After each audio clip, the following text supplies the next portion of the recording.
तारीख गवाह है इस्लाम की कि उन भूखे सहाबा इकराम ने, वो जो रोजे से थे, उन सहाबा इकराम ने अपने हाथों में वो खजूर की डंडी लेके जब अल्लाहू अकबर का नारा लगाया है, इकबाल कहता था हट न सकते थे, अगर जंग में अड़ जाते थे पांव शेरों के भी मैदान से उखड़ जाते थे, तुझसे सरकश हुआ कोई तो बिगड़ जाते थे, देख चीज ही क्या हम तौफ से लड़ जाते थे। जब वो सहाबा इकराम आगे बढ़े हैं और जब उन्होंने खजूर की डंडी उठाई है, हैरत की बात यह थी कि आज खजूर की डंडी सर काट रही थी। इससे पहले कभी खजूर की डंडी ने किसी को काटा नहीं था, मगर जब कटवाने वाला आमना का लाल हो तो फिर कुछ भी हो सकता है।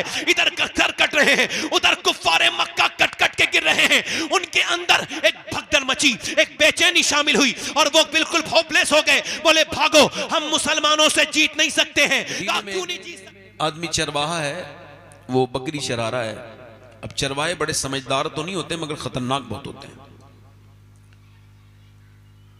तो वो चरवाहा जो है वो देख रहा है कि उसकी बकरी को एक भेड़िया उठा के ले गया है। सीरत की किताबों में लिखा है कि वो भेड़िया जब उसने देखा तो इतना बड़ा वो चालाक और खतरनाक इंसान था कि उसने भेड़िए के मुंह से अपनी बकरी छीन ली। और जब बकरी को छीना ना तो भेड़िए ने उसे हैरत से देखा और देखने के बाद वो ऊपर चढ़ गया और उसको अल्लाह ने ये करम किया कि इंसान की जबान दे दी भेड़िए को। मालूम क्या बोला? तुझको शर्म नहीं आती? अल्लाह ने मेरा गिज़ा बनाई है ये बकरी और तू मेरी गिज़ा मेरे मुंह से छीनता है। उसने माथे पे हाथ मार के कहा, ये क्या मामला है? ये जानवर हैरत है कि जानवर इंसान की जबान बोल रहा है। तो भेड़िए ने कहा, तुझे इस बात पे हैरत है कि मैं इंसान की जबान बोल रहा हूं, और मुझे इस बात पे हैरत है कि जंगल के सारे जंगली जानवर आमना के लाल पे ईमान ला चुके हैं, तुम इंसान हो के उनसे अभी दूर हो।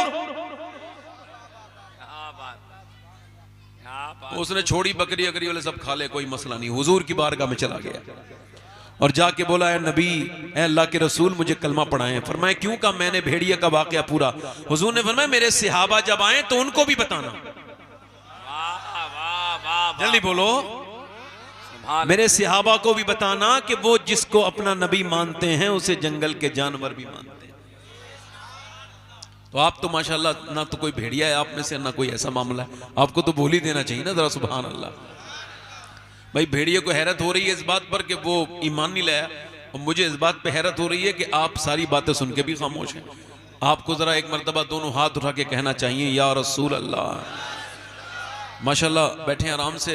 आप देख रहे हैं कि हमारे शायर इस्लाम हिंदुस्तान, पिछले बार भी माशाल्लाह हमारे यहाँ जो इस महफिल में शायर आए थे वो भी बड़े हिंदुस्तान के मशहूर थे।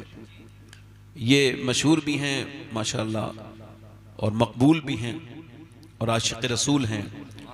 आप इनको ही सुनेंगे। मैं तो आपके घर का हूँ, मगर हाँ ये बात अलग है कि मैं घर पे भी बड़ा कमाता हूँ, ये बात एक अलग सी है, मगर आपके घर का हूँ। एक साल में आप मुझे एक बार सुनने के लिए अल्हम्दुलिल्लाह बैठते हैं, आपकी बड़ी मेहरबानी है। ये हमारे इमरान रज़ा बरकाती साहब हैं, बड़ी अच्छी निज़ामत करते हैं, अल्लाह इनको और बरकत अता फरमाए। जितने ये उलमा हैं अल्लाह सबको खूब तरक्कियाँ अता करे। इन उलमा को पहचानो, इनकी खिदमत किया करो। अगर बुलंद मर्तबे चाहते हो तो उलमा के खादिम बन जाओ, अल्लाह आपको बरकतें अता करेगा माशाल्लाह। तो मैं ये अर्ज़ कर रहा था कि ये हमारे हाजी नौशे साहब, अल्लाह ताला उनकी मग़फ़िरत फरमाए, उनके ये हर साल एक सालाना जलसा अल्लाह की तौफीक से होता है। उनके बच्चे नहीं कराते हैं, अल्लाह तौफीक देता है। ऐसे नेक काम में कभी ये ना कहो मैं करता हूं, वरना छिन जाएगी तौफीक। ये कहो रब चाहता है तो मैं ये कर लेता हूं। एक बार मूसा अलैहिस्सलाम से अल्लाह ने फरमाया कि तेरी सबसे ज्यादा दोस्ती किसके साथ है, हालांकि अल्लाह सब जानता है।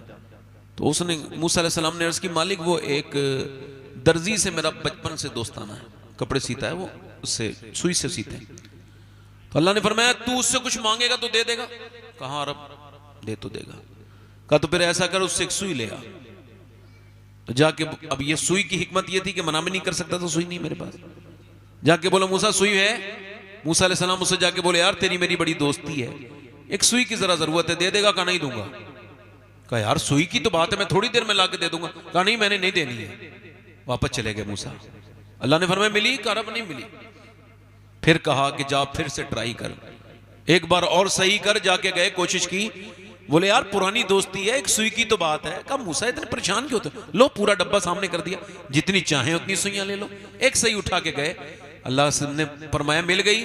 कर मिल तो गई मगर बात समझ नहीं आई, वो पहले भी मेरा दोस्त था, वो बाद में मेरा दोस्त था, दरमियान में कोई झगड़ा भी कोई नहीं हुआ, मगर पहले साफ इनकार, इसके बाद डब्बा सामने, समझ नहीं आई। अल्लाह ने फरमाया ज्यादा दिमाग ना लगाओ मूसा, बात यह है उसके दिल में पहले ना देने वाली बात भी मैंने ही डाली थी और बाद में देने वाली बात भी मैंने ही डाली है।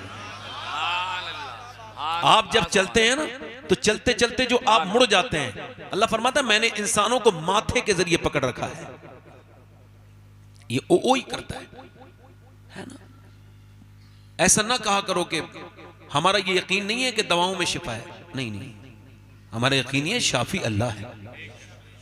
तो ऐसे ही आप यहां आए नहीं हो, आपको अल्लाह ने तौफीक दी है, वरना कोई सैसपुर बिलानी में आप ही थोड़ी रहते हो, कितने लोग रहते हैं। तो ये आए हो तो इस पे शुक्र अदा करो अल्लाह ताला। बैठे, बड़ी मेहरबानी आपकी, बैठे। तो मैं अर्ज कर रहा था कि देखो भाई कैमरे वाले लोग जो है ना, ये भी सुभान अल्लाह बोला करें, ताकि लगे कि ये कैमरे वाले भी हैं और मुसलमान भी हैं। भाई ऐसा तो नहीं होना चाहिए ना कि कैमरे वाले बेचारे अब सवाब से महरूम हो जाएं, है ना। हमारी तरफ के माशाल्लाह ये जितने भी कैमरे वाले हैं ठीक है, ये फितना नहीं करते हैं, कोई ख़राब बात नहीं करते, अल्लाह ताला इनको खुशियाँ दे, बरकत अता फरमाए। मगर एक शिकायत तो इनसे रहती है कि कैमरा संभालने के बाद फिर दीन भी तो संभालना चाहिए ना। तो फिर ये भी कहना चाहिए कि जब कोई बात अच्छी लगे तो सुभान अल्लाह कह देना चाहिए। मेरा दिल कर रहा है 2-3 शेर पढ़ने का, अगर इजाज़त दें तो पढ़ दें, मैं इनके साथ पढ़ूंगा वो जो बात हुई है। मैं अर्ज कर रहा था कि ये हो सकता है कि मेरी जिंदगी की ये आखिरी तकरीर हो रही हो शुरू, बस यहां से आपने कोई सुभान अल्लाह तबीयत हो तो कहना है ना, खामोशी सुनना है बस थोड़ी देर। जिंदगी में ये मेरी आखिरी जिंदगी की तकरीर हो सकती है, और आप कह दें अगर हो सकती है तो मुझे इससे डर नहीं लगता है। मैं तो अपने घर में भी मौत की बातें करता हूं, मौत का जिक्र करो। हजरत सुफियानी सौरी फरमाते हैं, सुफियान सौरी ताबई मुहद्दिस बुजुर्ग बड़े हैं, फरमाते हैं जो कब्र को भूल जाएगा, जो कब्र को याद करेगा, उसकी कब्र जन्नत के बागों में से एक बाग बनेगी, और जो कब्र को भूल जाएगा उसकी जहन्नम के गढ़ों में से एक गढ़ा। मौला अली फरमाते हैं अगर तुम मौत को याद करोगे फिर भी आएगी, और याद नहीं करोगे, फरमाते हैं अगर याद करोगे तो आसानी से आएगी, भूल जाओगे तो जलील होके मरोगे। फिर दोहरा रहा हूं, मौत को याद करोगे तो आसानी से आएगी, और भूल जाओगे तो जिल्लत की मौत मरेगा। इसी वजह से मौला अली ने अपना घर जो बनाया था वो बिल्कुल कूफे के बाहर कब्रिस्तान के करीब। किसी ने कहा ए बाबुल इल्म, ए हिकमतों के बादशाह अली, ये इसमें क्या हिकमत है, बस्ती छोड़ी यहां पे आके बैठ गए आप और यहां घर बनाया है कब्रिस्तान के करीब। फरमाया इस वजह से कि मैं जब इनके पास बैठता हूं तो ये मुझे रब के कुर्ब का एहसास कराते हैं, मुझे अपनी आखिरत याद आती है, और ये जब इनके पास से चला जाता हूं तो ये मेरी गीबत नहीं करते। ऐसी कुछ बैठकें हैं जैसे उठेंगे आप, आपकी गीबत शुरू। एक शेर कहा था किसी ने, वो कहते मुखलिसी है कि यारों की बज़्म से। शेर सुनिए आप, जो शेर समझते हैं वो भी समझें। वो कहते हैं मतलब सच्चाई में वो कहत पड़ा हुआ है, वो सूखा पड़ा हुआ है कि वो कहते मुखलिसी है कि यारों की बज़्म से गीबत निकाल दो तो फकत खामोशी बचे। अगर हमारी महफिलों से गीबत निकाल दो। मौला अली फरमाते हैं मैं यहां इस वजह से बैठता हूं, इस वजह से बैठता हूं कि यहां ये मुझे मौत के करीब कर देते हैं। अभी कोई 2 हफ्ते पहले मुझे बड़ा अफसोस हुआ सुन के, 3-2.5 हफ्ते हो गए। तो एक बच्चा हाफिज कुरान है, 15 साल की उम्र है, हिफ्ज भी कर चुका है, और अगले हफ्ते उसकी दस्तार है, उसने दौर भी निकाल लिया है। माँ बाप को बड़ी हसरत होती है ना। तो जुमे के दिन हाफिज साहब आए हैं और उन्होंने फिर नहाए और गुस्ल करके बाहर निकले, अचानक गिर गए हैं। तो डॉक्टर को जब दिखाया गया है तो डॉक्टर ने कहा ये तो इंतकाल कर चुके हैं, ये अब इस दुनिया में नहीं है। माँ को खबर हुई है, दौड़ती भी गई है, और फिर जाके अपने बेटे को देख के उसने पहली बात यही कही है, मेरे लाडले बड़ी अरमान थे और तुझे अपने आप से दूर भी रखा, कुर्बानियां भी दी, तूने मेरे बेटे परेशानियां भी उठाई। मेरी ख्वाहिश ये थी कि जब मैं मरूं तो मेरा बेटा मेरी कब्र पे जाके फातिहा पढ़े, मगर मेरे लाल ये तूने कैसा जख्म दिया है। उसके बाद बोली मेरे बेटे तुझे तो साफा बनना था। फिर पागलों वाली बातें करने लगी और अपना उसने दुपट्टा उतारा और बच्चे के सर पे बांध के बोली, लोगों देखो मैंने अपने हाफिज साहब के दस्तार बंदी कर दी है। इसका मतलब बिल्कुल साफ है कि जवानों की लाशें निकल रही हैं और बूढ़े खांसते हुए रह जा रहे हैं। अगर मौत उम्र के हिसाब से आती तो मेरे भाइयों कभी भी कोई मां के पेट में बच्चा नहीं मरता। अगर मौत उम्र के हिसाब से आती तो पैदाइश के बाद बच्चे नहीं मरते। मौत क्या है? शेख सादी कहते हैं मौत बिल्कुल भी एहसास नहीं होने देती। इसी वजह से हुजूर ने फरमाया, हाँ मेरे आका ने फरमाया, वो शख्स जो मैदान जिहाद में भी ना जाए, उसके हाथ में तलवार भी नहीं है, मगर वो भी शहीद के साथ उठेगा। अर्ज की कौन? का जो मौत को कसरत से याद करता है।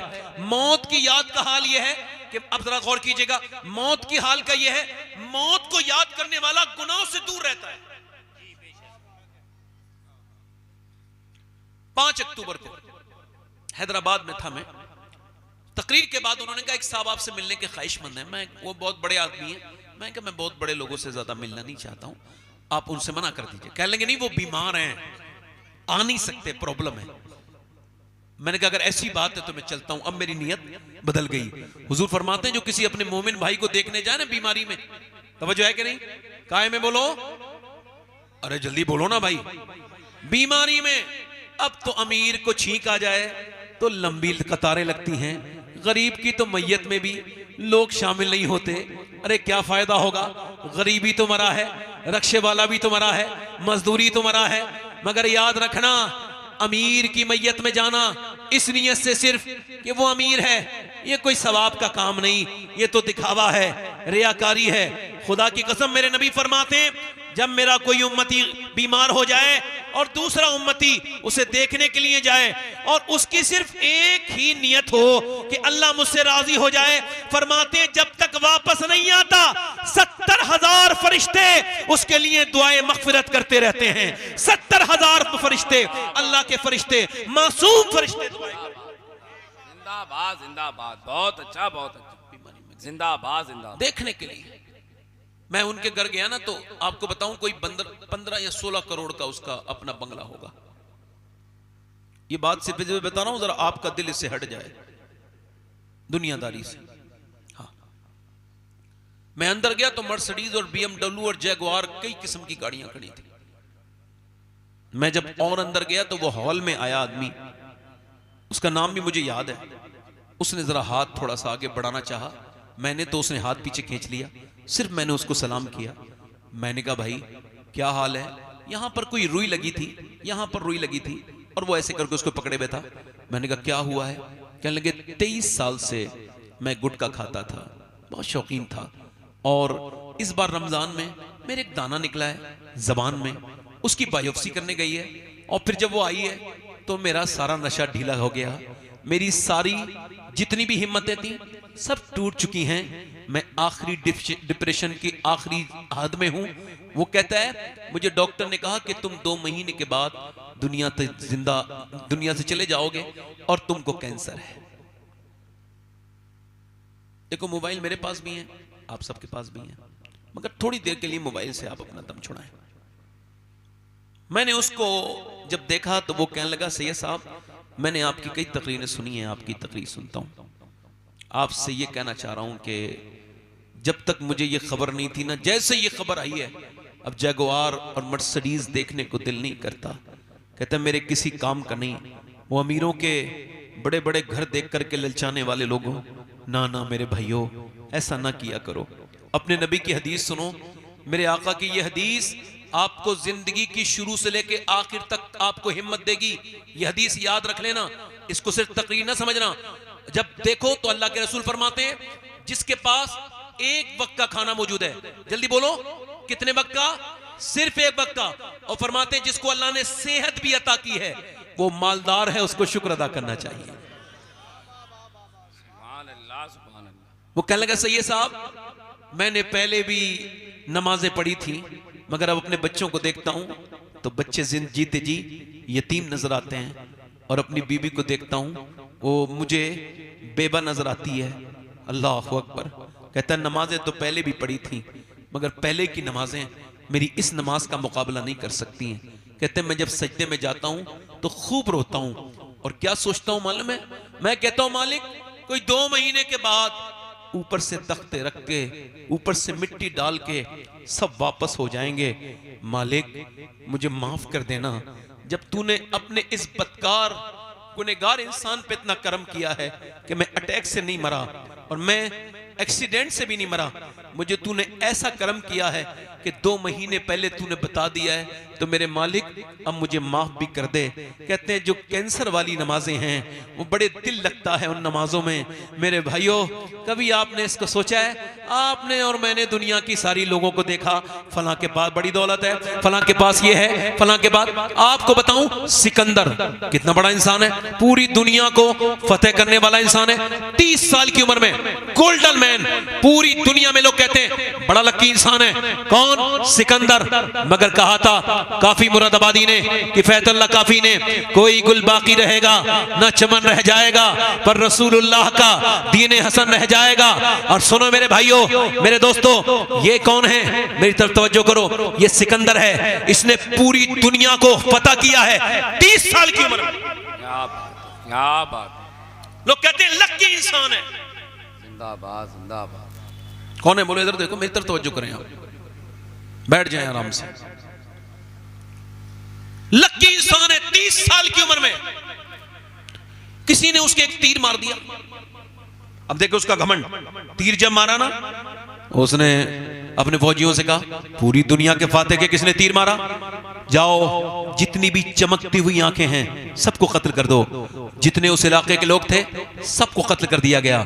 ये इस वक्त जहां मुल्तान है, एक भी इंसान नहीं छोड़ा, ना औरत ना मर्द। उसने कहा क्या हुआ? कहा हुजूर सब मार दिए, कोई नहीं बचा। कहा बिल्ली की भी तो आंखें चमकती हैं, कुत्ते की भी तो चमकती हैं, ऐसा करो बिल्लियों को भी मार दो, कुत्तों को भी मार दो। एक जरा सा तीर लगा, इतना घमंडी।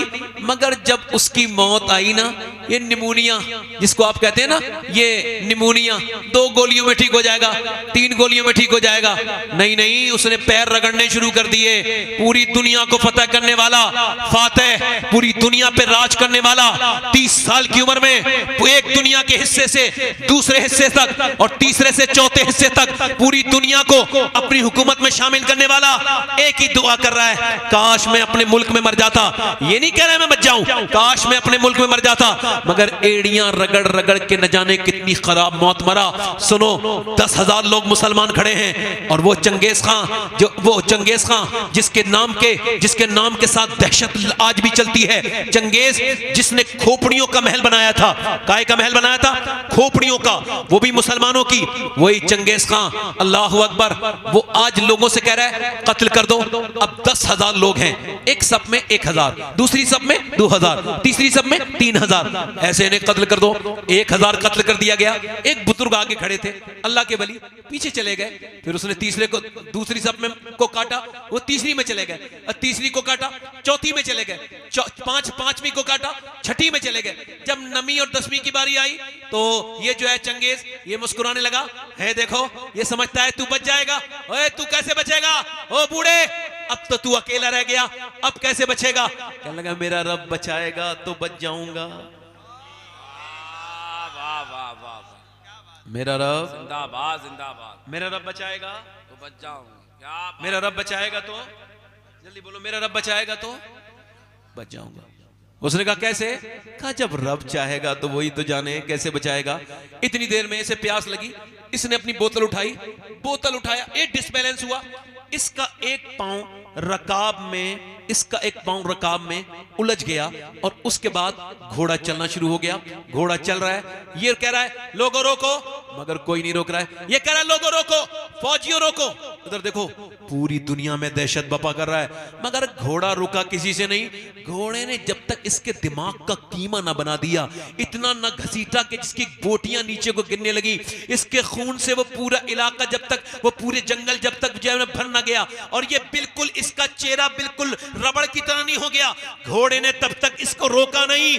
उसके बाद वो जो इसके फौजी थे उसी बुजुर्ग के पास जाके बोले, भाई तू कौन है? कह लगा मैं मुस्तफा का गुलाम हूं। कहा जब तेरे अंदर इतनी पावर है तो आमना के लाल के अंदर कितनी पावर होगी? तू ऐसा कर, हमें कलमा पढ़ा के मुसलमान कर दे। मेरे भाइयों, मेरे दोस्तों, ना कोई बादशाह बचा है, ना कोई अमीर बचा है, ना कोई फकीर बचा है, ना किसी अमीर को ये मौत छोड़ेगी। ये क्या तुमने देखना शुरू कर दिया? ये ना देखो, बड़े बड़े महल ना देखो, अगर देखना है तो वो धसी हुई कब्रें देखो, बोसीदा कपड़े कब्रें देखो। अगर तुमको देखना है, इबरत हासिल करनी है, तो दुनिया के धोखे में ना आओ।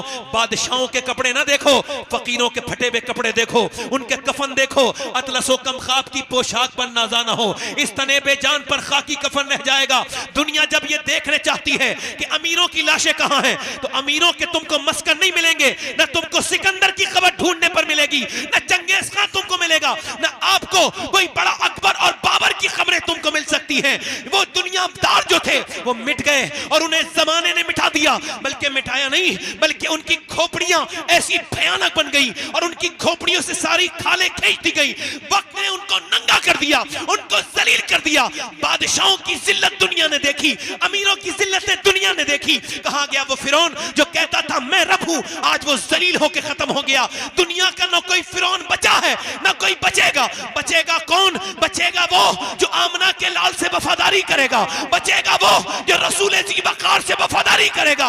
और वो बचा ऐसा है कि कोई कलियर शरीफ में चमक रहा है, दुनिया जाकर के देखे कि बादशाहों की खबरें नहीं मिलेंगी, मगर आज भी मेरे साबिर अलाउद्दीन का आस्ताना चमक रहा है। जाकर के देखो, दिल्ली में निजामुद्दीन चमक रहे हैं, तो फिर करियर में साबिर अलाउद्दीन चमक रहे हैं, कि चोजा में मखदूम अशरफ चमक रहे हैं। जाकर के देखो तो फिर अजमेर में मेरा मोइनुद्दीन चिश्ती चमक रहा है, बगदाद में गौसे आजम चमक रहे हैं। आवाज आ रही है, कोई गुल बाकी रहेगा ना चमन रह जाएगा, पर रसूलुल्लाह का दीने हसन रह जाएगा। नारे तकबीर, वाह वाह वाह वाह, मियां जिंदाबाद जिंदाबाद जिंदाबाद, मियां जिंदाबाद। तुमको जरा सी इको कम करे, थोड़ा सा जरा सी तुमको तकलीफ हुई है, तुमने इसके सामने रोना शुरू किया, तुमने इसके सामने, तुमने अपनी इज्जत खत्म करवा ली, इसके सामने रोए हो। हाँ सुनो मेरे दोस्तों, मेरे भाइयों, पूरी कायनात में इधर देखो, जितने गम मेरे नबी ने सहे, अब हमें क्या फर्क पड़ता है भाई? हमारे घर से तो कुछ नहीं हुआ है अभी। हाँ जब हो जाएगा तो फर्क पड़ेगा। अब देखें कि मुसलमानों ने सारी बातें हुकूमत पे रख दी। अभी कोई पाबंदी लगी है मस्जिद में नमाज पढ़ने में? बताएं। अच्छा, ये कौन सी सरकार ने लिख के दिया है कि जब तुम शादी करो तो तुम्हारी औरतें बेपर्दा बिल्कुल फाहिशाओं की तरह मेकअप करके वहां जाएं, बगैर मेकअप के शादी नहीं होने देंगे? ये कौन सी सरकार ने कहा है?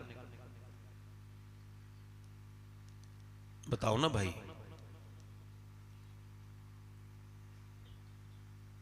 ये कौन सी हुकूमत ने ये पाबंदी लगाई है कि तुम्हारे घर में अब मुसल्ले नहीं बिछ सकते?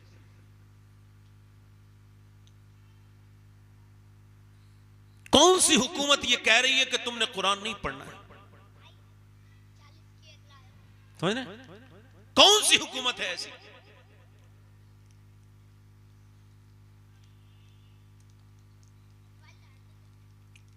जब मुसलमान लड़कियां बुरके वालियां जब होटलों से दरियाफ्त होने लगे, अल्लाह अकबर अल्लाह अकबर, जब इस्लाम की शहजादियां ओयो होटल से दरियाफ्त होने लगे, तो फिर भी मुसलमान चैन की नींद सोता है?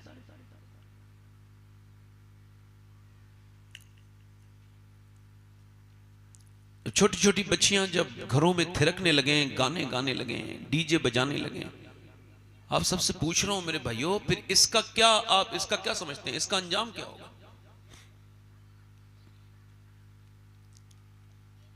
12 साल पहले मैंने एक साहब से कहा था, आपकी बहन जो है ना, ये जो शादी में आई है, ये जीन्स पहन रही है, इसकी उम्र 12-13 साल है, इसको समझाएं। कहने लगे आप अपना काम कीजिए, मेरे घर के मामलात में ना बोलिए।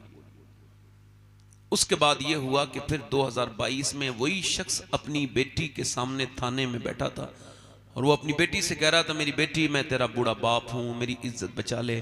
पैरों में उसकी टोपी रखता था अपनी, तो वो कहती थी जब समझाने का वक्त था तुमने नहीं समझाया, अब मैं बहुत आगे जा चुकी हूं। अल्लाह अकबर, अल्लाह।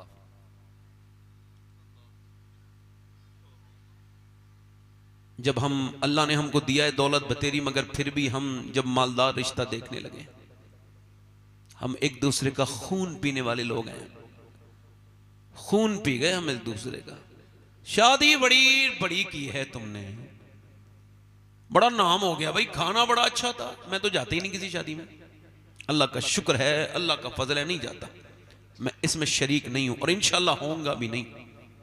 कुछ बातें ऐसी हैं जो मैं आज मेंबर पे आपको बता रहा हूं, जो मेरे दिल को बहुत तकलीफ देती है कि जब तेरे घर की शादी के चंद लुक़्मे खाने बाप आया था, उसकी बेटी भी आई थी, तो बेटी ने 2-3 लुक़्मे खाए मगर उसको वो हजम नहीं हुए। वो रात भर यही सोच के सो ना पाई कि मेरा बाप तो मजदूर है, इतना पैसा कहां से लाएगा।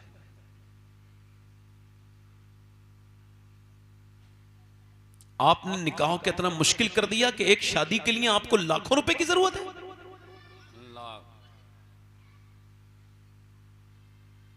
सीधी सादी शादी करने में आपकी इंसल्ट होती है। लोग क्या कहेंगे? लोग ये कहते हैं इन्ना लिल्लाहि व इन्ना इलैहि राजिऊन, और कुछ नहीं कहते लोग। साहिल के तमाशाही है डूबने वाले पर अफसोस तो करते हैं मगर इमदाद नहीं करते। हाजी हज करके आया है मगर बात क्या कर रहा है, ओ मेरे बेटे के लिए कोई अच्छा जहेज देखो, वो 1,500 आदमी आएंगे, बस उसका खिदमत कर देना उनकी। यानी ये इतना बड़ा भूखा है और ये बेवकूफ है, बल्कि कहो भिख मंगा है ये, कि दोस्ती यारी तो इसने है, रिश्तेदारी भी है, वो अपने घर नहीं खिला सकता बेचारा, तो दूसरों के कांधे पे रख के ये बंदूक छोड़ना चाहता है। ये बदतमीज आदमी है, इसका दिमाग खराब है।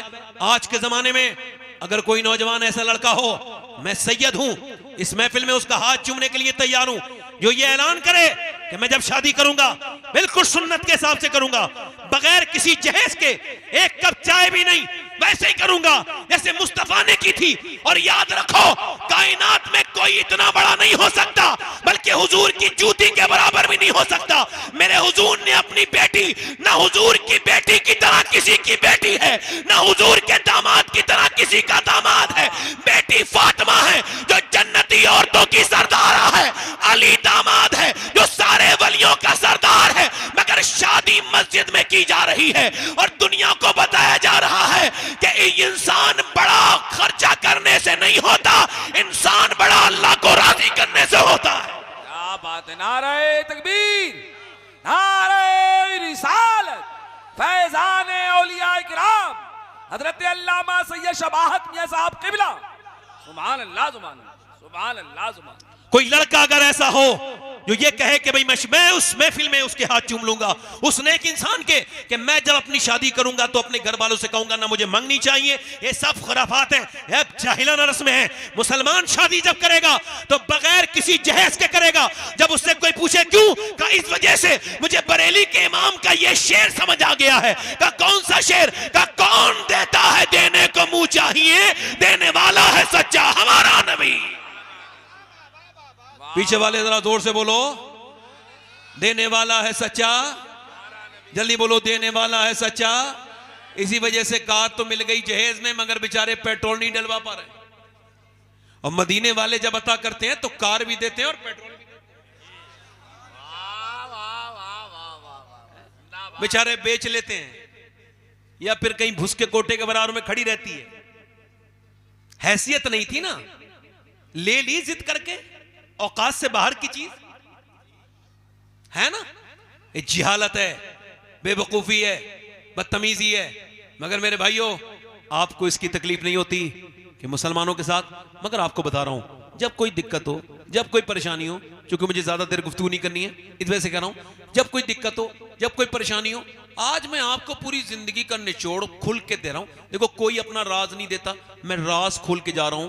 दुनिया में इससे बेहतरीन कोई जगह नहीं है, इसमें इससे बेहतरीन सिलेंडर करने की कोई जगह नहीं है।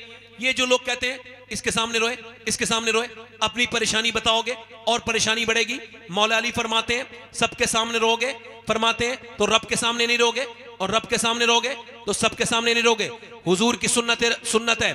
सुनो मेरे भाइयों, सुनो मेरे भाइयों, आपको कितनी तकलीफें आई हैं। हुजूर फरमाते सारे नबियों की तकलीफ अगर एक पल्ले में रख दो और मुझ मोहम्मद की तकलीफ एक पल्ले में रख दी जाए तो फरमाते मेरी तकलीफ का पल्ला भारी हो जाएगा। मैंने जितने गम, जितने दुख, जितने दर्द सहे हैं इतने किसी ने नहीं सहे, मगर एक आप ज़ईफ हदीस भी नहीं सिखा सकते कि मेरे नबी पाक सल्लल्लाहु अलैहि वसल्लम ने कभी रोने के लिए किसी का कांधा तलाश किया हो, किसी के कांधे पे सर रख के मेरे नबी रोए हो।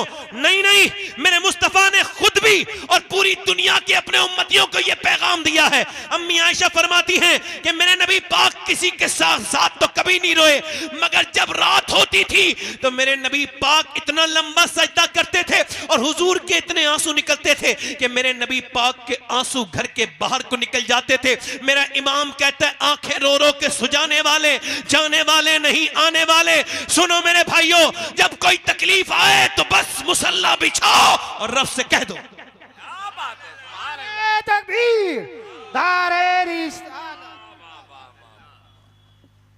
रब से कहो, जिंदाबाद जिंदाबाद, रब से कहो। रब के आगे सुभान अल्लाह, रब के आगे। सहाबा इकराम की जिंदगी देखो, लुट गए लोग, खत्म हो गए, मगर वो सहाबा वो 313 हैं।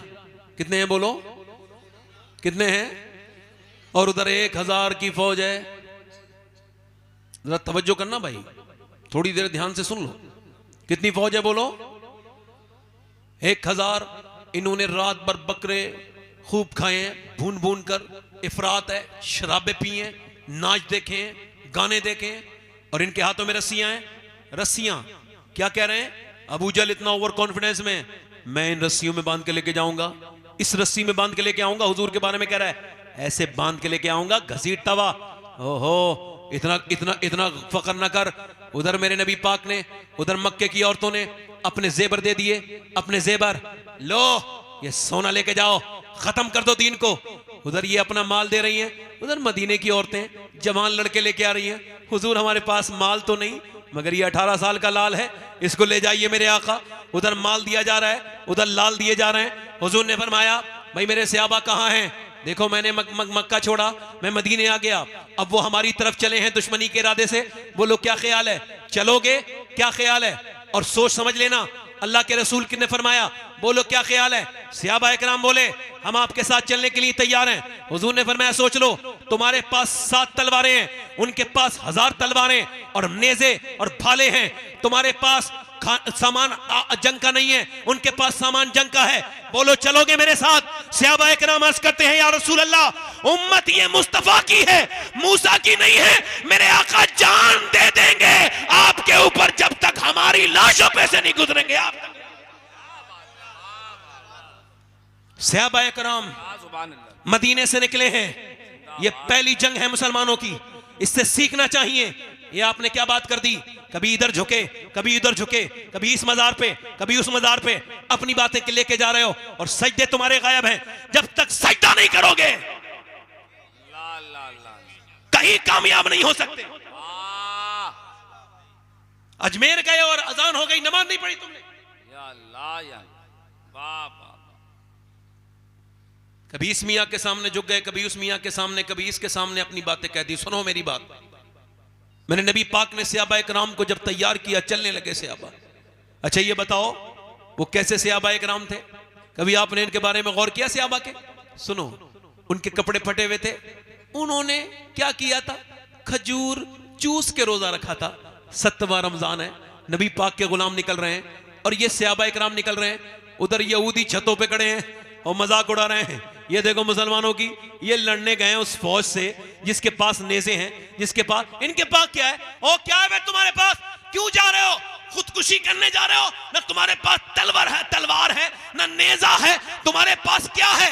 तो वो सहाबा इकराम के लगे, ओ यहूदियों सुनो, हम तलवार पर भरोसा नहीं है, हमें तो अपने सरकार पर भरोसा है। वाह वाह वाह वाह, जिंदाबाद। अरे क्या बात है मियां, सुभान अल्लाह सुभान अल्लाह। वाह। और सुनो, बस इसी बात को बयान करके मैं अपनी तकरीर को आखिर तक लेके जाऊंगा, मगर थोड़ी देर थोड़ा ध्यान दें। हुजूर गए, आपको मालूम है मैं क्या कह रहा था आपसे? एक मुसलमान की इज्जत क्या है ये आपको तो नहीं खबर ना। एक ईमान क्या है। 10 लाख लड़कियां मुसलमानों की चली गई, मुसलमानों को नींद भी आती है, रात को वो सुकून से सो भी पाते हैं। कुछ गैरत वाले लोग हैं, आपको बताऊं, एक मुसलमान की ईमान की अहमियत समझना सिर्फ, और ध्यान से सुनना। जीस की आखिरी हिचकी है, गौर से सुन, जिंदगी भर का खुलासा इसी आवाज में है। ज़ैद बिन हारिसा कहते हैं कि वो जब इस हदीस को बयान करते थे हुजूर के मुंह बेले बेटे, तो उस दिन हजरत ज़ैद बिन हारिसा तो वो रोते थे। क्या कि जब नबी पाक के ऊपर पत्थर मारे गए, जब हुजूर के ऊपर कंकरी मारी गई, पत्थर मारे गए, और वो कहाँ है? ताइफ में। हुजूर बैठते हैं तो हुजूर को उठा के मारते हैं, फिर उठ जाते हैं तो फिर बैठ के मारते हैं। हुजूर को सरकार एक पांव उठाते हैं, दूसरा। इतने आपके मारे गए, इतनी आपके कि ज़ैद बिन हारिसा कहते हैं हुजूर की पंडलियां फट गईं मेरे नबी पाक की। और फिर हुजूर को कहते हैं मैं हुजूर को उठा के और लेके आया बाग में, लहू लुहान है पूरा जिस्म मेरे पैगंबर का। मेरे ताया बचपन में जब ये बात ताइफ वाली बयान करते थे तो उनकी आंखों में मैंने मोटे मोटे आंसू देखे थे।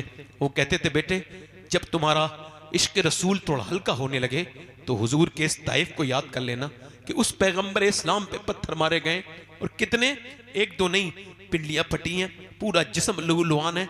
ये मेरे पैगंबर की ये शान है कि ज़ैद बिन हारिसा कहते हैं उतबा बिन रबिया का बाग था, हुजूर का दुश्मन था, मक्के का था, मगर उसकी प्रॉपर्टी यहाँ पे थी, यहाँ पर रहता था। उसने कहा ये देखो बहुत बुरा किया है इनके साथ। अपने गुलाम अद्दास से कहा लो ले जाओ और ले जाके उनको ये अंगूर खिलाओ। हुजूर के पास वो अंगूर आए। अब तवज्जो करना, हुजूर ने बिस्मिल्लाह शरीफ पढ़ी और बिस्मिल्लाह। अब जब हुजूर ने अंगूर खाया तो उसने कहा आप बिस्मिल्लाह क्यों पढ़ रहे हैं? यहाँ तो कोई बिस्मिल्लाह नहीं पढ़ता। फरमाया तुम कहाँ के रहने वाले हो? कहा मैं नैनवा का रहने वाला हूँ। सरकार ने फरमाया जहाँ के यूनुस हैं? अर्ज की जी मैं वहीं का रहने वाला हूँ। अगर आप यूनुस को कैसे जानते हैं? सरकार ने फरमाया वो भी अल्लाह के नबी थे, मैं भी अल्लाह का नबी हूँ। तो वो जो गुलाम था ना, वो आगे बढ़ के हुजूर के हाथ में हाथ देता है कि आप मुझे कलमा पढ़ा दें, मैं कलमा पढ़ने के लिए तैयार हूँ। ज़ैद बिन हारिसा कहते हैं लहू लुहान इतने सरकार कि एक दिन अम्मी आशा ने पूछा या रसूल अल्लाह, ये जो ओहद के पहाड़ वाले, ओहद की जंग में आप पर जुल्म हुआ है, और ये जो आपके चचा के नाक कान काट के उनके कलेजे को चबाया गया है, और ये जो मुसअब बिन उमैर की लाश पर जो ये एक, आपको क्या पता ये इस्लाम क्या है? मुसअब बिन उमैर आपको पता है सबसे पहले ये हिजरत करने वाले, मक्के से मदीने की पहला मुहाजिर। ये ऐसा कपड़ा पहनता था, इसकी माँ एक बार पहनने देती थी, फिर दूसरी बार नहीं। मगर जब जंगे ओहद में गए ना तलवार लेके, तो सिर्फ तहमत बंधा है, इनके पास कमीज नहीं है। ये आगे गए और शहीद हो गए। अब अर्ज कर रहे हैं सहाबा हुजूर क्या करें, इसका सर ढकें या हम इनके पांव ढकें? अल्लाह के रसूल सल्लल्लाहु अलैहि वसल्लम के गुलामों, पैगंबर इस्लाम के दीवानों, सुनो। हुजूर ने फरमाया मेरे इनका आप ऐसा करो, सर की तरफ से ढको और पांव पे घास डाल दो। हजरते अमीर हमजा के पूरा कफन नहीं है और यहां से डालो, हमको क्या खबर है, इनके सर ढक दो और पांव पे इनके घास डाल दो। मगर मेरे पैगंबर इस्लाम के दीवानों सुनो, मेरे नबी पाक ने फरमाया आयशा इस ओहद वाले दिन से सख्त दिन था जब मैं ताइफ में गया था और मेरे ऊपर पत्थर मारे थे। 80 किलोमीटर दूर मेरे नबी पाक पैदल गए थे और उन्हीं जख्मों के बाद 80 किलोमीटर दूर वापस भी आए थे। जब उस अद्दास ने ये कहा ना गुलाम ने कि मैं कलमा पढ़ने के लिए तैयार हूं, तो मेरे नबी पाक ज़ैद बिन हारिसा कहते हैं इतने जख्मों के बावजूद हुजूर मुस्कुराने लगे, मेरे सरकार मुस्कुराने लगे। यानी एक आदमी ईमान लाया है तो मेरे नबी पाक इतने जख्मों के बाद मुस्कुराए हैं। ये बताओ जब कोई ये कहता था कि भाई इसको रात को नींद नहीं आती तो मुझे भी नींद नहीं आती, लोग कहते हैं शायरी है, मगर कुरान ने कहा अजीज़ुन अलैहि मा अनित्तुम हरीस, तुम्हारा मशक्क़त में भी पड़ जाना मेरे महबूब पर गिरा गुजरता है।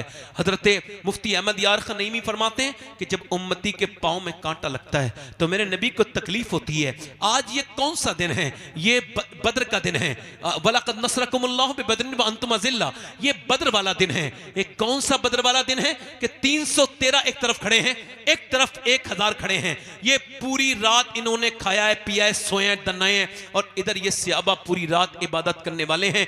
इन्होंने पैगंबर इस्लाम ने आज सजदे में सर रखा है, जहां मस्जिद अरीश है इस वक्त में सर सजदे में रख दिया है। हजरत अबू बकर सिद्दीक कहते हैं मैंने हुजूर की चादर देखी कि सर से नीचे गिर रही है, मैं फिर चादर रख देता हूं, मगर हुजूर के जो आंखों के आंसू है ना उससे बद्र की रेत भीगने लगी है। मेरा इमाम कहता है आंखें रो रो के सुझाने वाले, जाने वाले नहीं आने वाले, आंखें कुछ कहती हैं तुझसे पैगाम, ओ दरे यार के जाने वाले। मेरे नबी पाक मालूम है क्या अर्ज कर रहे हैं? ऐ मेरे करीम, जो मैंने पत्थर खाए ना ताइफ में, तो वो सारे पत्थर जो मेरे ऊपर ऊंट की ओजड़ियां रखी गई और जो मेरी गर्दन को दबाया गया, तो सब कुछ मैंने किया तो ये 313 इकट्ठा कर पाया हूं। ये 313 तेरे महबूब की पूरी जिंदगी की कमाई है। ये मेरा अबू बकर, ये मेरा उमर, ये मेरा उस्मान, ये मेरा अली। मेरे मालिक देख, इन पे इन्होंने खाना तक नहीं, इन्होंने सिर्फ खजूर की गुठली चूस के रोजे रखे हैं, इनके पेट बिल्कुल खाली हैं। ये देख कैसे तेरे नाम पर आए हैं। मेरे मालिक, तेरे रसूल की ये पूरी जिंदगी की कमाई है। अगर ये 313 आज मिट गए तो दुनिया में तेरा नाम लेने वाला कोई नहीं होगा। मैंने सारी तकलीफें बर्दाश्त करके, पेटों पे पत्थर बांध के, मेरे रब मैंने ये तैयार किए हैं। अगर आज ये दुनिया से खत्म हो गए तो कयामत तक तेरा कोई नाम लेवा नहीं होगा। हजरत अबू बकर सिद्दीक कहते हैं हुजूर रोते रहे, बहुत लंबा, इतना लंबा सजदा कभी देखा नहीं। मेरे नबी पाक ने सारा काम करके अपने सजदा किया है, आप सजदे क्यों नहीं करते? आपको कोई दिक्कत आए तो आप इधर उधर क्यों देखने लगते हैं? आप सजदा क्यों नहीं करते? मेरे नबी पाक ने सजदा किया है। वस्जुद वक्तरिब, सजदा करो अल्लाह के करीब हो जाओ, सजदा किया है मेरे नबी ने। हजरत सहाबा इकराम कहते हुजूर अर्ज करते हैं मालिक मेरी मदद फरमा, अपने पैगंबर पे करम फरमा। हुजूर जब रोए हैं, अल्लाह का ऐसा फजल हुआ है कि हुजूर ने आंख सर उठाया है और हुजूर मुस्कुराए हैं। अचानक एक कोने में हवा चली है और कुछ रेत उड़ने लगी। सहाबा इकराम हजरत अली अर्ज करते हैं या रसूल अल्लाह वो कैसी हवा चली है? फरमाया हवा नहीं चली है, ये लैंडिंग हुई है। यहां पर जिब्राइल उतरे हैं 500 फरिश्तों के लिए। फरमाया 500 फरिश्तों के लेकर के जिब्राइल उतरे हैं। फिर उधर हवा चली है। फरमाया अब इसराफील उतरे हैं उधर 500 फरिश्ते लेके। सरकार ने फरमाया मुसलमानों चलो। अब वो मुसलमान जिनके हाथों में क्या था? खजूर की डंडियां। कहा हुजूर कुछ तो दीजिए, लड़ेंगे काहे से? खजूर की डंडियां काट काट के दे दी। ये तेरी तलवार, ये तेरी तलवार, ये तेरी तलवार। जिसे हुजूर तलवार कह दे, खुदा की कसम कायनात की कोई चीज तलवार उसे हरा नहीं सकती। फरमाया ये तेरी तलवार है, ये तेरी तलवार है, ये तेरी तलवार है। मेरे नबी पाक के गुलामों, ये मेरे रसूल के गुलाम चले और तारीख गवाह है इस्लाम की कि उन भूखे सहाबा इकराम ने, वो जो रोजे से थे, उन सहाबा इकराम ने अपने हाथों में वो खजूर की डंडी लेके जब अल्लाहू अकबर का नारा लगाया है, इकबाल कहता था हट न सकते थे। अगर जंग में अड़ जाते थे, पांव शेरों के भी मैदान से उखड़ जाते थे, तुझसे सरकश हुआ कोई तो बिगड़ जाते थे। देखा चीज ही क्या, हम तौफ से लड़ जाते थे। जब वो सहाबा इकराम आगे बढ़े हैं और जब उन्होंने खजूर की डंडी उठाई है, हैरत की बात यह थी कि आज खजूर की डंडी सर काट रही थी। इससे पहले कभी खजूर की डंडी ने किसी को काटा नहीं था, मगर जब कटवाने वाला आमना का लाल हो तो फिर कुछ भी हो सकता है। इधर सर कट रहे हैं, उधर कुफ्फारे मक्का कट कट के गिर रहे हैं। उनके अंदर एक भगदड़ मची, एक बेचैनी शामिल हुई और वो बिल्कुल होपलेस हो गए। बोले भागो, हम मुसलमानों से जीत नहीं सकते हैं। कहा क्यों नहीं जीत सकते? कहा उस तरफ देखो। उन्होंने उधर देखा। अब ये जब दौड़े, उन्हीं दौड़तों में एक आदमी दौड़ रहा था, उसका नाम उमैया था, बिलाल के सीने पे पत्थर रखने वाला, बिलाल की गर्दन में रस्सी डाल के पूरे मक्के में घसीटने वाला। बिलाल ने उसको देखा, बिलाल उसके पीछे भागे। वो मोटा था, ज्यादा देर भाग ना सका। बिलाल ने जाकर के उसके मुंह पे घूसा मारा, वो जमीन पे गिरा। बिलाल को देखने लगा। बिलाल ने कहा बे देखता क्या है? ये बिलाल का घूसा नहीं है, ये तो इस्लाम का घूसा कुफ्र के मुंह पे लगा है। नारे तकबीर, नारे रिसालत, फैज़ाने औलिया इकराम। सुभान अल्लाह, सुभान अल्लाह। जिंदाबाद जिंदाबाद। हुजूर ने सजदे किए हैं, हमारे तो सजदे खत्म हो गए। मेरे भाइयों, आपने सजदा क्यों नहीं किया? आप अल्लाह से क्यों नहीं कहते अपनी बातें? आजकल ये शराब बढ़ रही है कि मुसलमान में बल्कि कुछ हुफ्फाज हाफिज कुरान लोग भी खुदकुशी कर ले रहे हैं। जो रब को मानता हो और यकीन कामिल रखता हो उसकी रहमत पर, तो वो कभी ये काम नहीं कर सकता। एक शेर सुनिए आप मेरा, पहले ये बात सुन लीजिए। जब आपको लगे ना खुदकुशी के अलावा, मेरे ये पैगाम सब तक जाएगा, कोई खुदकुशी करने का प्रोग्राम बनाए हुए ना,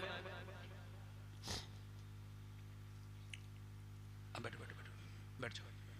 जब खुदकुशी का कोई प्रोग्राम बना ले ना कि आप कोई सूरत ही नहीं है, डिप्रेशन का बहुत हाई लेवल है, कोई सूरत नजर नहीं आ रही, एक इलाज बता रहा हूं। जब लगे ना आप खुदकुशी अब कोई, तो उसे करनी तो है ही, उससे पहले मेरी एक बात सुन ले वो, और एक बार अगर मुसलमान है तो ट्राई कर ले एक बार, उसके बाद खुदकुशी उसकी मर्जी है, करे ना करे। इसको इस्लाम तो बहुत बुरा समझता है, इसको ये खुदकुशी बुरी चीज है, बहुत सख्त इस पे अजाब है, जैसे करेगा वैसे ही अजाब मिलेगा क़यामत तक। मगर अगर कोई सूरत ना मिले तो एक सूरत है कि बस खुदकुशी करने से पहले, बस अगर करनी तो है ही, तुझे करना तो जाना है, तो फिर सुन, बस एक बार वुजू कर ले और फिर 2 रकअत नमाज पढ़ और सजदे में जाके फूट फूट के रोले और उससे कह दे, मालिक दुनिया ने छोड़ दिया है, तू 70 माओं से ज्यादा मेहरबान है, मेरे करीम मुझे इस डिप्रेशन से तू निकाल सकता है, कोई सूरत नजर नहीं आ रही, अब मुझ पे करम कर दे। और इतना रोले, एक बार दिल से, दिल खोल के फूट फूट के जितना रोना है उस रब से। जब वो कहता है, बंदा जब एक बार कहता है मेरे रब, तो अल्लाह 70 बार कहता है हाँ मेरे बंदे। आपको मालूम है एक गाना गाने वाला आदमी है, जरा ध्यान से सुनना, गाना गाता है मदीने में, उसकी आवाज खराब हो गई तो जन्नतुल बकी में पेड़ के नीचे बैठा है और कह रहा है, या अल्लाह जब तक आवाज अच्छी थी लोग खाने को देते थे, भूखा हूं मेरे मालिक, खाना नहीं खाया 3 दिन से, मैं बहुत भूख लगी है, मेरे रब मुझे खाना दे दे, खाना दे दे। हजरत उमर सो रहे थे, अल्लाह ने ख्वाब में उनको ये हातिफ गैब से आवाज आई, ए उमर जा, मेरा बंदा खाना मांग रहा है, उसे रोटी दे के आ जा। उमर फारूक आजम उठे और जा करके पहुंचे तो देखा जन्नतुल बकी में बैठा है। हजरत उमर दौड़ते हुए गए, भागते हुए गए, उसने देखा उमर मुझे पकड़ने आ रहे, भागने लगे, ओ उमर मुझे माफ कर दो, भागने लगे। हजरत उमर कहा, ठहर जा ठहर जा ठहर जा, मैं खुद नहीं आया हूं, जरा ठहर जा, मुझे भेजा गया है। कहा किसने भेजा है? कहा मेरे रब ने भेजा है और कहा है उमर जा, मेरा बंदा भूखा है, उससे वो खाना तलब कर रहा है, उसे खाना देखो। क्या मांगा है? खाना मांगा है। कितना करीम है वो, एक बार उससे कह के तो देखो कि मालिक मैं तेरा ही बंदा हूं, सिलेंडर करके देखो, बहुत गुनाह कर लिए हैं, उससे कहो मालिक कि हमको माफ कर दे। मेरा ईमान यह है एक सजदा तेरा मुकम्मल नहीं होगा कि तेरे दिल से ये दिल ख्याल निकाल जाएगा और तुझे रब करम कर देगा, क्योंकि ऐसा हो नहीं सकता कि कोई रब को पुकारे और रब उसके काम पे उसके काम ना। बहुत अच्छा मियां, बहुत अच्छा, जिंदाबाद जिंदाबाद, सुभान अल्लाह सुभान अल्लाह सुभान। मगर अब हमने इस तरफ कहां देखा है? सजदों से हम दूर हैं, बहुत दूर हैं मेरे भाइयों, सजदों से बहुत दूर, बस दुनियादारी में लगे हुए हैं। याद रखना ये मौत सारी दुनियादारी निकाल देगी। आज के बाद मेरी एक बात याद रखना, बस ये एक बात, जब भी कोई दिक्कत परेशानी हो तो किसी के सामने नहीं रोना है। बस कहां मौलाना रूम लिखते हैं, एक बादशाह था, शौकीन था शिकार का। यहां भी कुछ लोग बैठे होंगे शिकार के। अच्छा, शिकार के जो लोग शौकीन होते हैं शिकार के वक्त में पागल हो जाते हैं तकरीबन, वो याद ही नहीं रखते मैं कहां पहुंच गया हूं, कौन सा जंगल आ गया है, बस शिकार के पीछे पीछे पीछे पीछे ओ बिल्कुल। अब वो पागल वो चला गया बड़ा दूर, अपने फौजियों से हट गया, उसके फौजी उसे ढूंढ रहे हैं, मिल नहीं रहे। वो प्यास के एक सहरा में चला गया, उसके पांव, उसकी घोड़े की जो पांव है उसमें बिच्छू ने काटा है, मर गया घोड़ा। अब ये बगैर सरो सामान के, अल्लाह मुझे बचा ले, मैं यहाँ रेत वाली मौत सहरा की नहीं मरना चाहता। मुझे कुछ काम करना है दीन का, मुझे छोड़ दे। था तो नेक आदमी, मगर फंस गया। अब जब फंसा, अल्लाह का करम ऐसा हुआ, हल्की सी आंख लगी है तो बिल्कुल सामने एक झोपड़ी नजर आई। वो झोपड़ी में गया और जा करके उसने कहा मुझे प्यास लगी है। बिल्कुल जबान सूख के काटा थी, मौत के करीब था। प्यास, पानी मिलेगा? एक बाबा बैठा था देहाती, काला पी ले। उसने 3 गिलास पानी एक साथ पिया और फिर मुतमईन होकर बोला मैं बादशाह हूं। यानी भूखा था पहले तो ये याद नहीं आया, बादशाह हूं। ठीक है, उसने बड़ी बेतवज्जो से कहा होगा बादशाह। कहा ये मेरी अंगूठी ले ले, कभी तुझे कोई काम आए तो ये अंगूठी लेके आ जाना, तुझे कोई रोकेगा नहीं, बिना रोके तुझे लोग मुझ तक पहुंचा देंगे। कहा ठीक है। अच्छा 2-3 साल के बाद कोई काम आया, उसने कहा अंगूठी बेचूं। सीधा सादी बात पहले सोची कि भाई अंगूठी बेच लूं, फिर क्या पता कितनी महंगी होगी। अंगूठी नहीं बेचता हूं, बल्कि मैं ये करता हूं भाई कि उसके पास चला जाता हूं। बादशाह के महल में पहुंच गया और महल में जाने के बाद बादशाह के उसने जाकर के आवाज दी और उसकी अंगूठी देखी, वीआईपी प्रोटेक्शन मिला। अंदर गया, एकदम बादशाह के मेन गेस्ट बन गया, चीफ गेस्ट बन गया एकदम। किसने उसको रोका? बगैर रोक टोक के अंदर कमरे में जाके देखा बादशाह सजदे में रो रहा है। ये करीब गया, वापस हो गया। बादशाह ने आवाज दी, कौन आया था?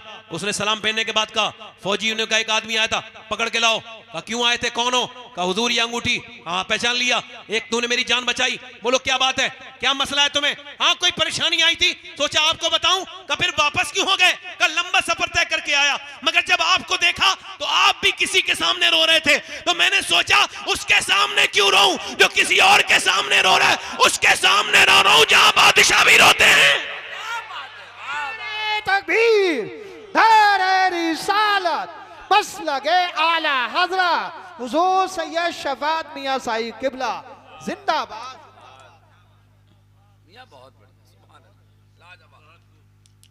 मेरे भाई कब तुम सजदा करोगे? कोई एटम बम इतनी ताकत नहीं रखता जितना एक मोमिन का सजदा ताकत रखता है ना? अच्छा मेरी तरफ देखें आप, ये जो बच्चे जो बुज़दिल बनते हैं, इनको कौन बनाता है बुज़दिल? अच्छा पहले तो सुन लीजिए आप, ये बच्चे जैसे झूठ बच्चा बोलना सीखता है तो इसको कौन सिखाता है? मालूम है आपको? मालूम? नेचर, फितरत के एतबार से बच्चा बड़ी अच्छी चीज है। अब जैसे ये मेरा बच्चा है, अब ये है, बैठ जाओ बेटा बैठ जाओ, जाओ मिक पर जाओ बेटे, ले जाओ। मैं क्या अर्ज कर रहा था आपसे, अब वो बच्चा एक कमरे में अंदर बैठा है, ये साइकोलॉजी समझ लीजिए थोड़ी सी। देखो जो लोग ये उठ के बैठ रहे हैं, बैठ के उठ रहे हैं, इनसे गुजारिश करता हूं कि आप या तो बैठ जाइए या तो उठ ही जाइए और थोड़ी देर बैठ के सुन लीजिए आप जरा थोड़ा सा। एक दो लोग हैं ऐसे जो हरकत कर रहे हैं इस तरह की, बैठ जाए। बच्चा कमरे में है, अब वो झूठ बोलना नहीं सीखा है अभी तक, सीखेगा मुस्तकबिल में, चूंकि मां बाप झूठे। अब जब उससे कुछ शीशे का सामान कुछ टूटा है जो बड़ा जरूरी था, तो अम्मा को खबर आई है कोई धमाका हुआ है, अंदर गई है मां, किसने तोड़ा है? अब बच्चा झूठ बोलना कब जानता है? मैंने तोड़ा है। बाप आया, मां ने बाप के सामने एक दिल जोर से थप्पड़ उसके मुंह में मारा। उसको पहले तो यही समझ नहीं आया मारा क्यों है। साइकोलॉजी ये कहती है कि बच्चे को जो कि छोटा होता है 4-5 साल से, इसको जब कोई मारता है तो उसको खबर ही नहीं होती पिट को रहा हूं। खैर ये थोड़ा समझदार समझ आया इसको कि मैं सच बोला तो इसने मुझे मारा। बाप ने भी डांटा, बदतमीज, एकदम नसीहत लग गई। 2-3 साल के बाद फिर बच्चा उसी कमरे में था, वही सामान टूट गया, आवाज हुई धमाका, किसने तोड़ा? मां अंदर गई, किसने तोड़ा? मुझे नहीं पता। कहा तुम्हारे अलावा तो कोई नहीं है?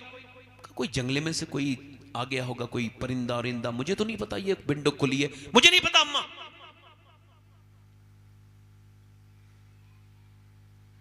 अब आप बताओ ये झूठ बोलना कहां से सीखा? बोलो। अगर मां ये कह देती बेटे झूठ बोल, तुम सच बोले हो, ये बड़ा मुबारक है, ये टूट गया कोई मसला नहीं। किसने सिखाया इसको? किसने सिखाया? अगर मां ये कह देती कि बेटे ये तुमको झूठ नहीं बोलना है और ये सच बात तुमने बोली है, इस पे अप्रिशिएट करती हूं, तुम्हें मैं शाबाशी देती हूं, तो बच्चा खुश हो जाता। मगर सुने आप, गौर करें, तवज्जो करें, बच्चा सच्चा बन जाता। एक बच्चे से माँ ने कहा मेरे बेटे झूठ नहीं बोलना। वो बच्चा सफर करने जा रहा है, उसे डाकुओं ने पकड़ा है, तेरे पास कुछ है? उसने कहा मेरी सदरी के अंदर 40 अशरफियां रखी हुई हैं। अच्छा, वो डकैतों को लेके गए, डकैत उसको अपने सरदार के पास, हुजूर ये दावा कर रहा है इसकी सदरी में 40 अशरफियां हैं, वो भी सोने की। कहा चेक करो। चेक करा तो अंदर 40 अशरफियां। बादशाह उसने कहा, उसने डकैत ने, डाकू के सरदार ने, बेटा तुम सच क्यों बोले, झूठ बोल के बचा सकते थे। कहा मेरे लिए ये सोने की अशरफियां जरूरी नहीं है, अपनी माँ का कहना मानना जरूरी है। मेरी माँ ने मुझसे कहा था मेरे लाल, चाहे हालात कुछ भी हो तुझे झूठ नहीं बोलना है। तुम्हारा नाम क्या है? कहा मेरा नाम अब्दुल कादिर जीलानी है। आगे बढ़ के बोला, जरा हाथ आगे बढ़ा, मुझे भी जरा तौबा करा दे। अरे जब अब्दुल कादिर की सच्चाई का ये आलम है तो फिर मदीने के मुस्तफा का आलम क्या होगा? वाह वाह वाह वाह, जिंदाबाद जिंदाबाद, सुभान अल्लाह सैयद साहब, जिंदाबाद जिंदाबाद, बहुत अच्छा। अल्लाह के रसूल का घर है, जरा जोर से तो बोलो सुभान अल्लाह। सुभान अल्लाह सुभान अल्लाह। हुजूर का घर है। हुजूर, मेरे आका करीम की बेटी सैयदा खातून जन्नत के घर हुजूर जा रहे हैं। बेटियों के घर जाया करो, बहनों के घर भी जाया करो। अब तो ये शबे बारात आई थी तो लोगों ने स्टेटस लगाए थे, देखा था हमने। पहले तो लोग माफी मांगते थे फोन करके, अब फिर मैसेज करते थे, अब वो भी खत्म हो गया, फैशन आगे बढ़ गया। अब वो कहता है स्टेटस देखो और माफ कर दो।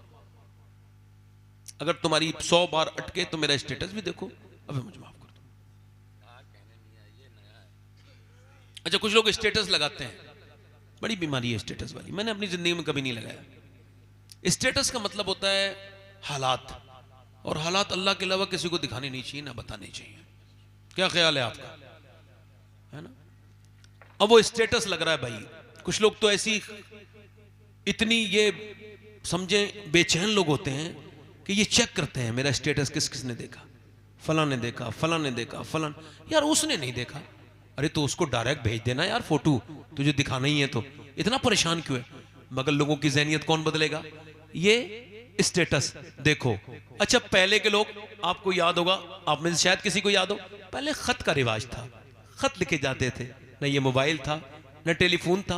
अब एक खत आया है और वो खत पढ़ा जा रहा है मोहल्ले में बैठ के। देखो कहां से कहां दुनिया आगे नहीं बढ़ी, पीछे चली गई दुनिया।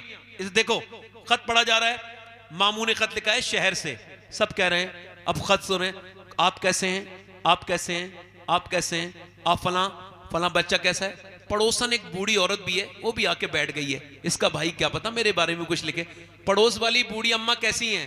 बूढ़ी अम्मा रोने लगी कि मेरा नाम भी इसके भाई ने ले दिया। क्या मोहब्बतें थी, क्या वो अब तो माँ बहनों के घर जाया करो, भाइयों के अपनी बेटियों के घर जाया करो। अल्लाह के रसूल अपनी बेटी के घर गए। आखिरी बात सुना रहा हूं, ध्यान से सुनना। हुजूर अपनी बेटी के घर आवाज दी, फातिमा के अंदर आ सकता हूं? आवाज आई, अब्बा अकेले हैं तो आ जाए। तो हुजूर ने फरमाया मेरे साथ इमरान आए, उन्हें न लाएं। फातिमा उन्हें क्यों न लाऊं? अब्बा उन्हें न लाएं। फातिमा उन्हें क्यों न लाऊं? अब्बा उन्हें न लाएं। जब हुजूर ने कई बार पूछा तो अंदर से आवाज आई, अब्बा आपकी बेटी के पास उतने कपड़े नहीं है कि वो किसी दूसरे मर्द से पर्दा कर सके।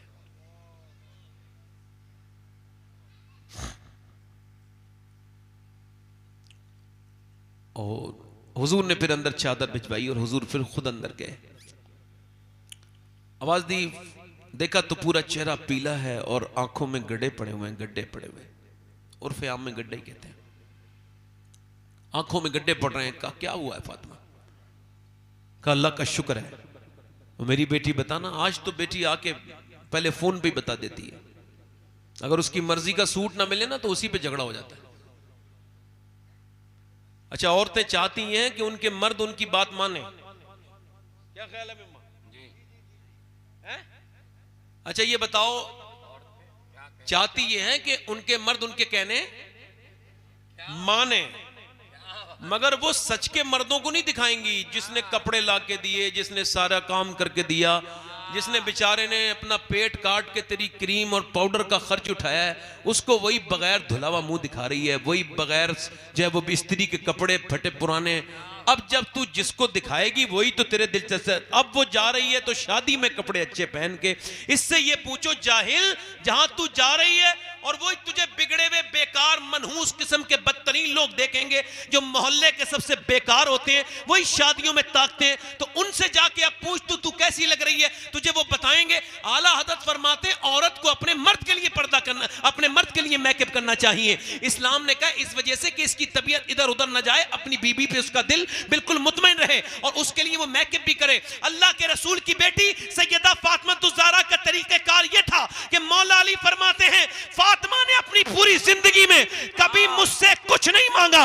मैंने जब उनसे पूछा फातिमा दुनिया में मियां बीवियों में झगड़े होते हैं कि ये ला दो वो ला दो, मगर आप मुझसे कभी कुछ मांगती नहीं। तो सैयदा फातिमा ने कहा मेरे रब ने मुझे इतना अपने करीब कर लिया है मेरे अब्बा की तरबियत से कि अब अल्लाह के अलावा फातिमा किसी और से मांगती नहीं है, फातिमा किसी और से मांगती नहीं है। अल्लाह अकबर। अल्लाह के रसूल अपनी बेटी के घर गए हैं, देखा तो चेहरा बिल्कुल पीला है। ये कौन है? ये शहजादी रसूल है। कोई शहजादी इनके बराबर हो सकती है? अरे कैसे हो सकती है? अम्मी आयशा फरमाती हैं फातिमा ज़हरा वो हैं जिनका चेहरा हुजूर की तरह, जिनके होंठ हुजूर की तरह, वो चले तो हुजूर की तरह लगे, वो बोले तो हुजूर की तरह। हुजूर ने फरमाया फातिमा कुछ चेहरा कमजोर है, क्या हुआ है?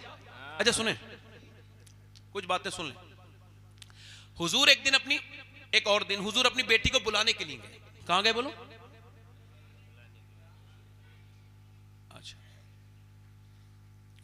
तो हुजूर अंदर गए तो सैयदा ने कहा जी अब्बा तशरीफ लाएं। तो कहा फातिमा मैं बुलाने आया हूं आपको, चलें? बहुत अच्छी बात। कहने लगे नहीं जाऊंगी।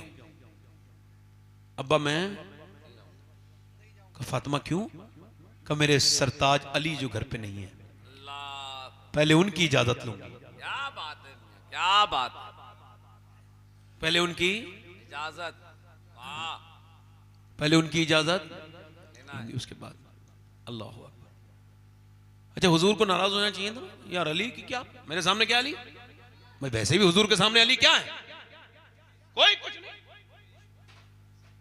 वो जो ना थे तो कुछ ना था, हाँ, और वो जो ना हो तो कुछ ना हो। क्या बात। हुजूर नाराज नहीं हुए, बेटी के पेशानी को चूमा और फरमाया फातिमा वाह, तुझे अभी तक मेरी बातें याद है? सुभान अल्लाह। सुभान अल्लाह, सुभान अल्लाह। क्या कुछ बात। गैप गुजरा ना, कुछ गैप, तो हजरत अली भी आ गए।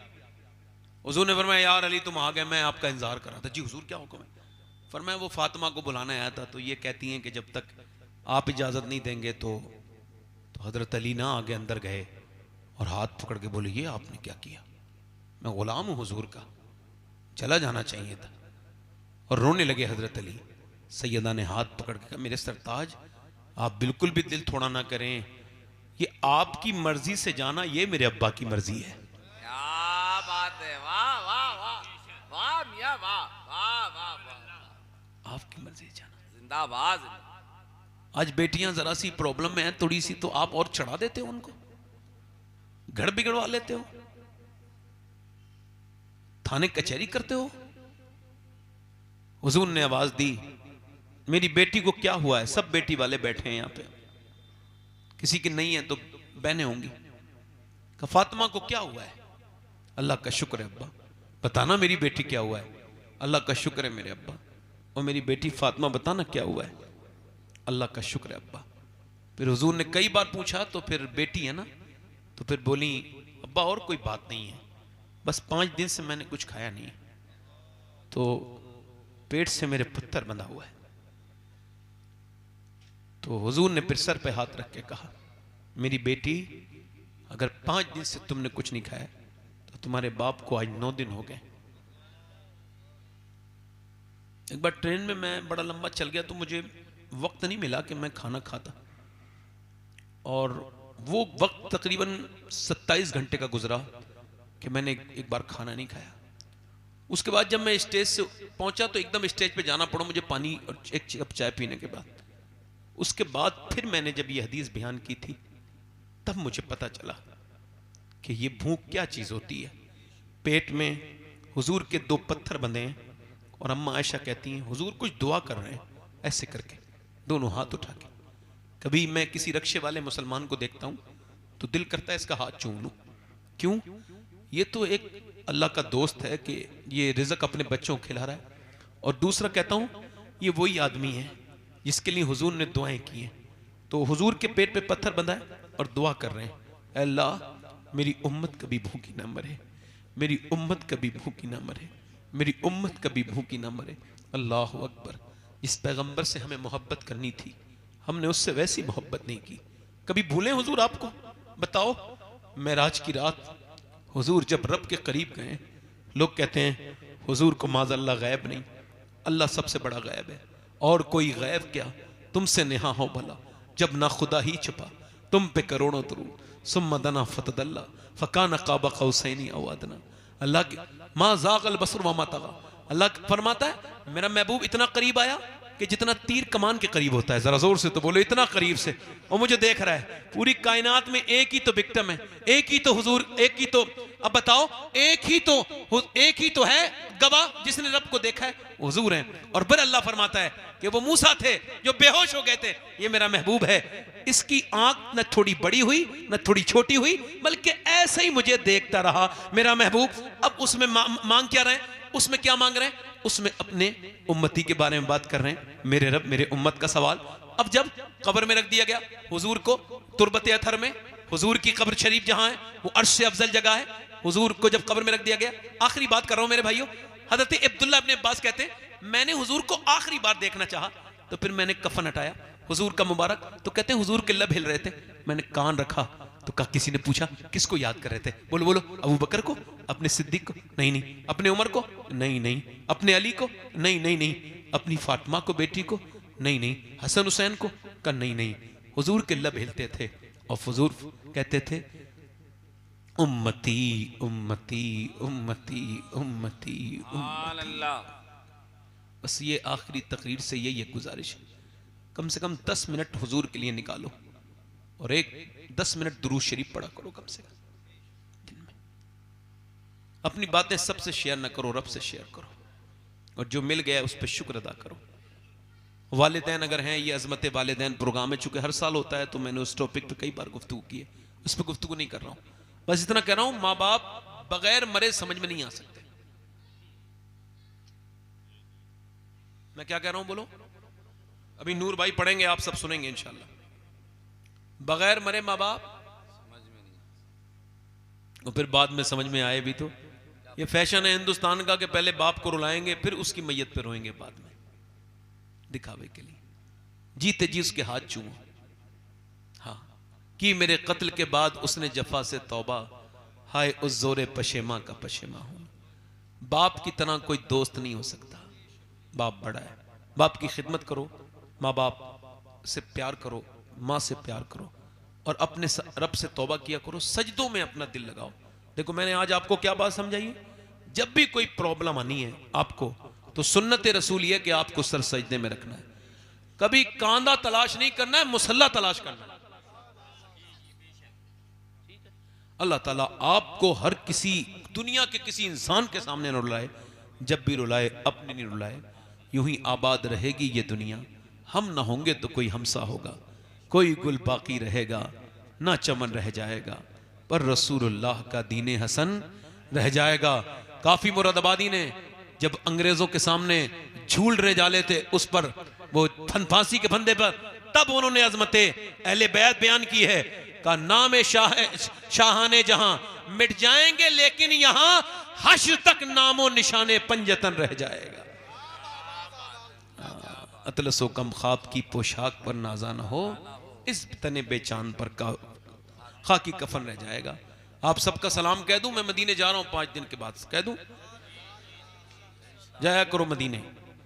ये अल्लाह का शुक्र है, मेरा बेटा ये याहिया ये 3री बार जा रहा है। ये इस मामले में मुझसे बड़ा है कि मैंने 27 साल की उम्र में देखा था मदीना, और इसने 6-7 साल की उम्र में मदीना देख लिया, और 3री बार हुजूर इसे बुला रहे हैं। मैं ये चाहता हूं कि पूरी दुनिया मदीने वाले की दीवानी हो जाए। आमीन आमीन अल्लाहुम्मा आमीन। झगड़े हमारे यहां से खत्म होने चाहिए। सलाम दुआ करा करो, किसी मोमिन को न छोड़ो, सलाम करो, सलाम ऐसी चीज है, बाबा फरीदुद्दीन गंज शकर फरमाते तुम सलाम करो, सलाम करो, बस तुम्हारे सलाम से वो बरकतें होंगी। मैं गुजारिश करता हूं कि अब हमारे इमरान बरकती भाई से कि कारी गुलाम नूर मुजस्सम साहब की वो ऐलान करें, चूंकि वक्त बड़ा हो गया है, इनको छपरा जाना है। अल्लाह ताला इन पर फजल फरमाए, तौबा करें, अस्तगफिरुल्लाह रब्बी मिन कुल्लि ज़म्बिन व अतूबु इलैह, पढ़ी जी ला इलाहा इल्लल्लाह मुहम्मद रसूलुल्लाह। मैं यहीं बैठा हूं, आप लोग आराम से इंशाल्लाह सुनेंगे, पूरा जाएंगे तो नहीं इंशाल्लाह। लक़द काना लकुम फ़ी रसूलिल्लाहि उस्वतुन हसना, सदक़ल्लाहुल अज़ीम। अस्सलामु अलैकुम व रहमतुल्लाहि व बरकातहू।